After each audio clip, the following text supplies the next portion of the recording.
আজকে বানাচ্ছি মোচার চপ। তো মোচাটা এরকমভাবে কেটে নিয়ে নুন আর হলুদ দিয়ে সিদ্ধ করে নিয়েছি।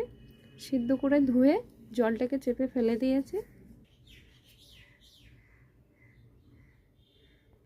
এখানে নিয়েছি পরিমাণ মতন বেসন, হলুদ, নুন, কাশ্মীরি লঙ্কার গুঁড়ো আর দিয়েছি সাদা তেল। এখন আমি জল দিয়ে ভালো করে ফেটিয়ে নেব বেসনটা। এখানে দিয়েছি কাঁচা লঙ্কা। তো বেসনটা ফেটানো হয়ে গেছে। ফ্রাই প্যানে তেল দিয়েছি, সাদা তেল। তেলটা গরম হয়ে গেছে। তো ভাজার জন্য এখানে আমি মোচাটা দিয়ে দিচ্ছি বেসনের মধ্যে।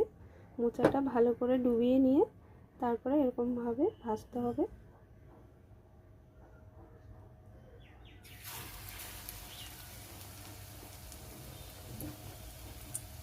তো এরকমভাবে এক এক করে আমি